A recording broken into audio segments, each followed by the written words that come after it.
नमस्कार साथियों, स्वागत है फिर से एक नई वीडियो में। अभी हाल ही में मोदी जी गए हुए हैं यूएई के दौरे पर और वहां पर 2-3 घंटे निकालते हैं और फिर वापस से आ जाते हैं। लोगों ने ये सुर्खियां बना ली है कि अब यूएई और भारत के बीच में बहुत अच्छी डील होने वाली है, ये ट्रीटी हो गई है। लेकिन मैं आपको एक चीज बताऊं राज की, आप 1 महीने जस्ट पहले चलिए, एस जयशंकर जी जाते हैं यूएई और वहां पर कोई बात करते हैं, अंदर ही अंदर इंटरनली कोई गुप्त डील करते हैं और एस जयशंकर वापस पहुंचते हैं अपने दिल्ली में और ठीक उसी टाइम यूएई डिक्लेयर करता है कि I am exit from the OPEC, मैं ओपेक से बाहर आ रहा हूं। अब ओपेक क्या है आपको पता होना चाहिए, जो खाड़ी देश है उन्होंने ग्रुप बना रखा है तेल बनाने कर और उसको एक्सपोर्ट करने की नीतियों के लिए, उससे यूएई बाहर हो जाता है। ओपेक वाला क्या करता था, कंट्रोल कर रहा था 5.6 मिलियन बैरल पैदा करने की और बाहर भेजने की। लेकिन इसकी वजह से, ओपेक की वजह से क्या हो रहा है, केवल 2 बिलियन मीट्रिक टन वो निकाल पाता है वहां से। अब इसकी वजह से बहुत सारा एक्सपोर्ट रुक गया और प्रॉब्लम हो रही है यूएई को, यानी कि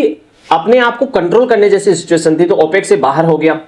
ठीक उसी समय डील होती है और जो मोदी जी है वो पहुंचते हैं यूएई और यूएई के साथ में 3-4 डिफेंसिव पार्टनरशिप प्रोग्राम के रिजर्व वगैरह पे एग्रीमेंट साइन होते हैं। अब उससे पहले आप देखो कि जो स्ट्रेट ऑफ हॉर्मुज था उससे बहुत सारी चीजों की प्रॉब्लम आ गई। स्ट्रेट ऑफ हॉर्मुज से एवरी डे लगभग 15 मिलियन बैरल पर डे निकलता था। इसमें से सऊदी अरेबिया का 6.2 मिलियन बैरल पर डे निकलता था और यूएई का 2.0, इराक का 3.2, कुवैत का 1.5 और ईरान का ऑलमोस्ट 1.3 के आसपास है, लमसम कुछ ऊपर नीचे हो सकता है। अब ये सब कहां पहुंच रहे थे, सबसे ज्यादा तेल खरीद रहा था कौन, चाइना के पास 5.0 मिलियन बैरल पर डे निकल रहा टन पहुंचता था, उसमें से 1.9 ही पहुंचता था इंडिया के पास तो, और 1.7 के आसपास जापान के पास पहुंचता था। तो ये जो रूट हमारा है वो ब्लॉक हो गया। अब हमारे यहां पर क्या हो रही, प्रॉब्लम हो गई। कम से कम 25-30 रुपए बढ़ाने चाहिए थे आज से 20 दिन पहले मोदी जी को, लेकिन मोदी जी ने 3 रुपए बढ़ाए हैं। इससे अभी भी वो हर्जाना हम पूरा नहीं कर पा रहे। अब मोदी जी क्या पहुंचते हैं, यूएई पहुंचते हैं, वहां के प्रेसिडेंट से मिलते हैं और उन्होंने पहले स्ट्रेटेजिक पार्टनरशिप करी, एसपीआर, स्ट्रेटेजिक पेट्रोलियम रिजर्व, जो भी यूएई में है उसका एक अधिकांश भाग अब से अगले ही महीने से हमारे पास में अवेलेबल हो जाएगा। दूसरा LPG, long term LPG supply के एग्रीमेंट होता है। घरेलू जो एलपीजी की समस्या आ रही थी खत्म हमेशा के लिए, अब सारा का सारा वो इंडिया के पास में आएगा। डिफेंस में डील हुई है, जो मिलिट्री एक्शन है उनमें, मिलिट्री सिक्योरिटी में, मरीन सिक्योरिटी में, साइबर सिक्योरिटी में, ज्वाइंट मिलिट्री एग्रीमेंट में, डिफेंस टेक्नोलॉजी में, एआई टेक्नोलॉजी में, इन सब के एग्रीमेंट हुए हैं। बहुत सारे 11-12 लिस्ट है प्रॉपर टॉपिक्स की, बहुत अच्छे लेवल पर ये एग्रीमेंट साइन होते हैं और इससे भारत का दबदबा है वो यूएई और मिडिल ईस्ट में वापस बढ़ने को है।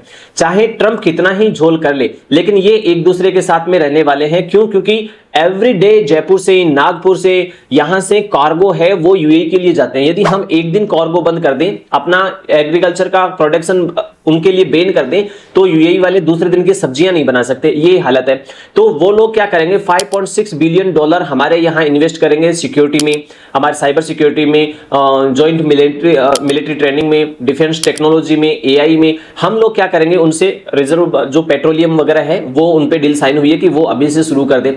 अब इसका रिजल्ट देखने वाले आने वाले 15-20 दिनों में मिलना स्टार्ट करेगा। हो सकता है जो हमारी शॉर्टेज आ रही है, जो हमारी प्रॉब्लम आ रही है, वो बहुत जल्दी इनसे खत्म हो जाए। क्योंकि हमारे साथ में एक ही समस्या हो रही है, हम लोग ऑयल पर बहुत ज्यादा डिपेंडेंसी, उसकी वजह से हमारा फॉरेक्स रिजर्व है वो रिड्यूस होता जा रहा है।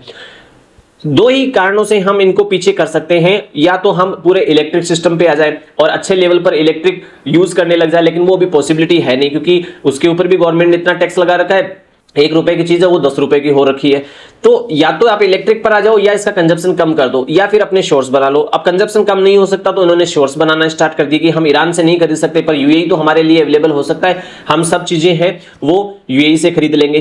तो ये जितनी भी चीजें आ रही है, ये सब चीजें बहुत अच्छे लेवल पर हम लोगों के लिए अच्छा ही संकेत देगी। आने वाले टाइम में इसका इफेक्ट मार्केट पे भी दिखाई देगा। हो सकता है मंडे को मार्केट आपको पॉजिटिव दिखाई दे, पॉजिटिव नहीं तो एक फ्लैट आपको अवेलेबिलिटी करा सकता है मार्केट पर। ध्यान रखना अभी भी इकोनॉमी की कंडीशन अच्छी नहीं है, इसलिए बहुत ज्यादा एग्रेसिव होकर आप अपने आप से प्रेडिक्शन मत करना कि मार्केट से फाइट करने की कोशिश नहीं करना है। उसी लेवल पर आपको उन सब चीजों को समझना है और देखना है। फिर मिलते हैं नेक्स्ट वीडियो में। इस चैनल को सब्सक्राइब करना ना भूलें।